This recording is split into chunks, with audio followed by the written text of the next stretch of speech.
Questão 14, também um textinho curtinho da revista Época sobre impactos ambientais. Termologia, vamos nós.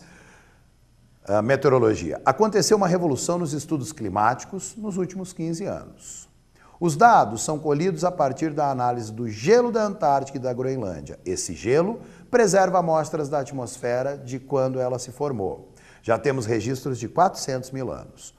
Outro exemplo é o estudo dos anéis de crescimento do tronco das árvores. Eles servem para datar verões mais quentes e úmidos e invernos mais frios e secos. Também se pesquisam pólen e sementes nos fundos de lagos para saber como era a vegetação de uma região e deduzir seu regime de chuvas e a variação de temperatura.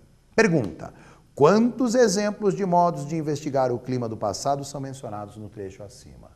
Olha, cada exemplo somado tem um elemento linguístico que realiza essa soma.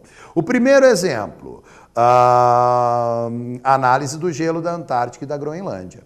Isso está na primeira linha, na segunda linha, na terceira linha, 400 mil anos. Outro exemplo, então vem o segundo, é o estudo do crescimento do tronco das árvores. E aí na antepenúltima linha, também se pesquisam pólen e sementes no fundo dos lagos. Então nós temos 3 exemplos. O primeiro exemplo, aí vem o articulador. Outro exemplo e o terceiro exemplo, o articulador também. 3 exemplos, resposta B de bola. Questão de número 15 e a questão 16, aí vão tomar por base um texto bastante longo sobre a necessidade de uma reeducação ambiental, né? Lá do IBAMA. Vamos direto às questões. Você realiza aí em regime de self-service a leitura deste longo texto. Questão número 15. De acordo com o texto, assinale a alternativa correta.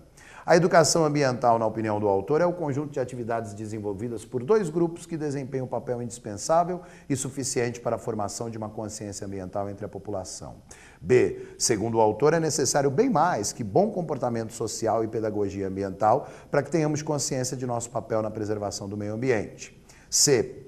Segundo o autor, o ser humano havia se esquecido do seu conhecimento em reciclagem e artesanato. Agora, os retoma como forma de reconquistar a dignidade social e atender às necessidades de desenvolvimento sustentável, revertendo assim os danos já causados ao meio ambiente. E D, para o autor, os produtos ecologicamente corretos, apesar de incentivar o consumo, apresentam-se como contribuição eficaz no combate à devastação ambiental.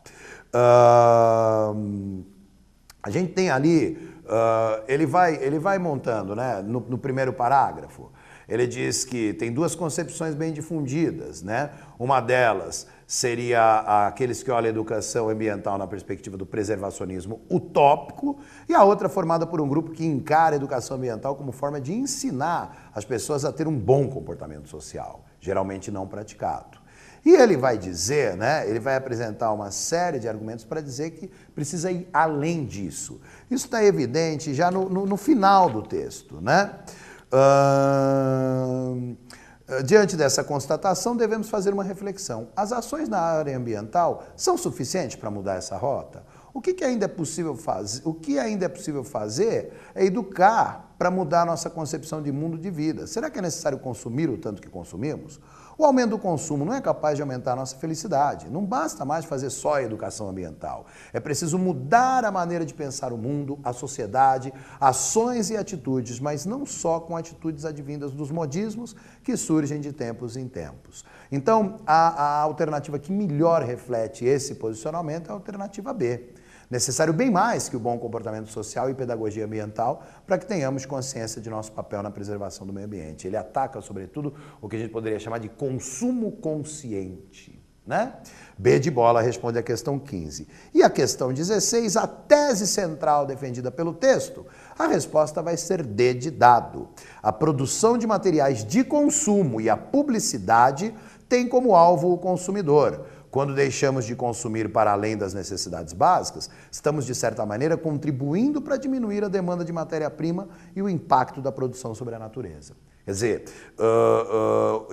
ele tira o foco da questão do bom comportamentozinho e da educação ambiental para a questão do consumo mesmo, né? É um texto que chama atenção para esse tema, consumo consciente. Essa é a principal tese.